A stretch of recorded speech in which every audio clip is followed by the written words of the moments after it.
नमस्कार मंडळी, श्री स्वामी समर्थ. 28 ऑक्टोबर 2024 पासून दिवाळी सणाला सुरुवात होत असून 28 ऑक्टोबरला येत आहे वसुबारस आणि याच दिवशी येत आहे रमा एकादशी. तर आपण आज या व्हिडिओमध्ये या वसुबारस आणि रमा एकादशीच्या दिवशी उपवास पूजा व्रत केले नाही तरी चालेल, गोमातेची पूजा केली नाही तरी चालेल, परंतु चुकूनही एक पदार्थ खायचा नाही. तो कोणता पदार्थ आहे जो खाल्ल्यामुळं आपण केलेल्या व्रताचं, गोमातेच्या केलेल्या पूजेचं आपल्याला फळ प्राप्त होणार नाही, उलट आपल्यावर, आपल्या कुटुंबावर संकट येण्याची देखील शक्यता आहे. आता असं कोणता पदार्थ आहे जो आपल्याला या वसुबारस आणि रमा एकादशीच्या दिवशी खायचा नाही, याविषयीची अगदी थोडक्यात पण महत्त्वाची माहिती जाणून घेण्याकरिता व्हिडिओ शेवटपर्यंत पहा. त्याचबरोबर चॅनलवर जे नवीन आहेत त्याने चॅनलला सबस्क्राईब करा आणि व्हिडिओ पाहत असताना व्हिडिओला लाईक करायला विसरू नका. दिवाळीचा पहिला दिवस म्हणून वसुबारस आपण साजरी करत असतो आणि याच दिवशी येत आहे रमा एकादशी. एकादशी तिथीला आपल्या हिंदू धर्मामध्ये विशेष महत्त्व आहे.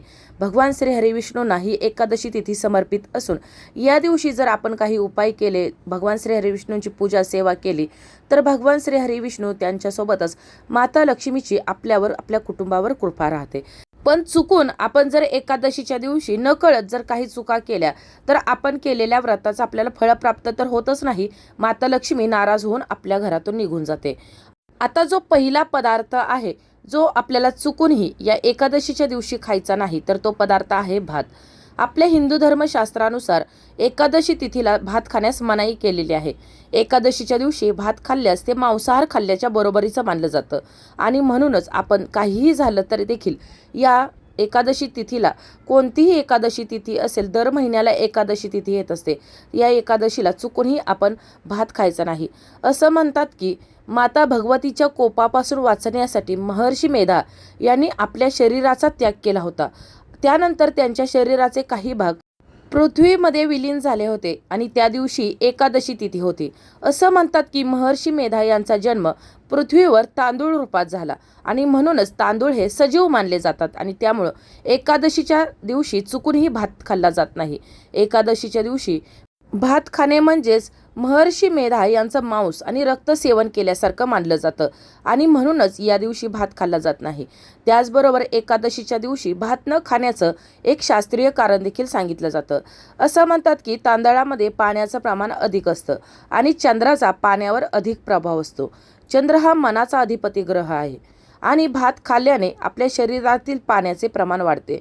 त्यामुळं आपलं मन विचलित आणि अस्वस्थ होतं. मन चंचल राहिल्यानं उपवासाचे नियम पाळण्यात आपल्याला अडथळा होतो आणि म्हणूनच आपल्याला या एकादशी तिथीला चुकूनही भात खायचा नाही.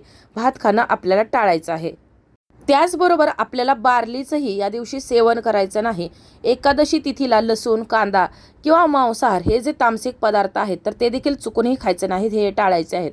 अजून एक भाजी आहे तर ती देखील आपल्याला या एकादशी तिथीला खायची नाही, तर ती आहे वांग्याची भाजी. एकादशी आणि द्वादशीला चुकूनही खायची नाही. वसुबारस आणि रमा एकादशी एकाच दिवशी येत असल्यामुळं आपल्याला गाईच्या दुधापासून बनलेले काही पदार्थ देखील या दिवशी खाणं टाळायचं आहे. मग दही असेल, तूप असेल, ताक असेल किंवा गाईच्या दुधापासून बनलेली कोणतीही मिठाई असेल तर ती देखील आपल्याला या वसुबारसच्या दिवशी खायची टाळायची आहे आणि या दिवशी स्त्रियांनी उपवास करायचा आहे. त्याचबरोबर मूग किंवा मुगापासून बनलेली कोणतीही भाजी असेल तर ती देखील या वसुबारसच्या दिवशी आपल्याला खायची टाळायची आहे. अगोदर मी सांगितल्याप्रमाणे मांसाहार, तामसिक जे पदार्थ आहेत तर ते देखील या वसुबारसच्या दिवशी आपल्याला खायचे नाहीत. त्याचबरोबर तळलेले, तव्यामध्ये केलेले जे पदार्थ असतात तर ते देखील आपल्याला या दिवशी खायचे टाळायचे आहेत.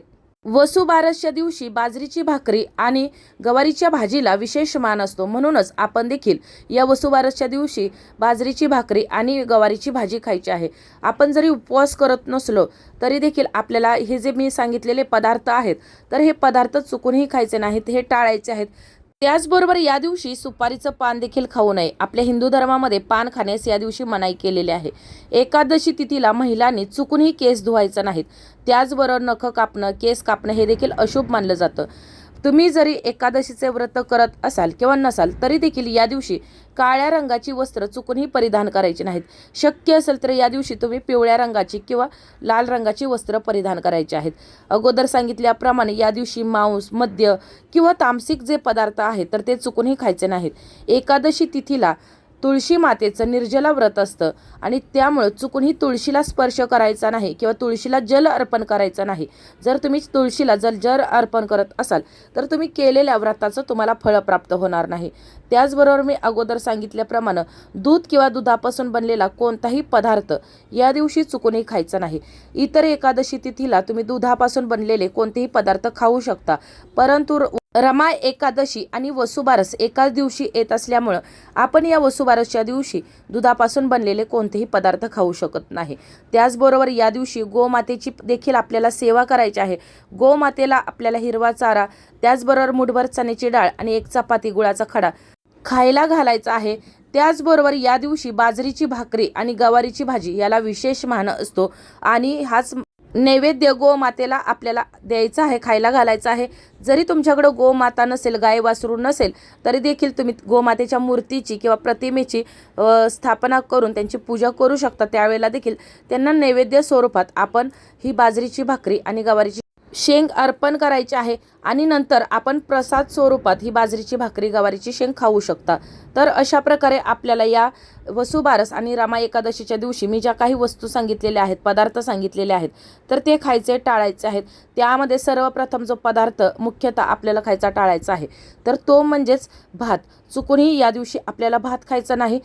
त्याचबरोबर या दिवशी वसुबारस असल्यामुळं मुगापासून बनलेले कोणतेही पदार्थ किंवा भाजी असेल, त्याचबरोबर दुधाचे पदार्थ आपल्याला खाणं टाळायचं आहे.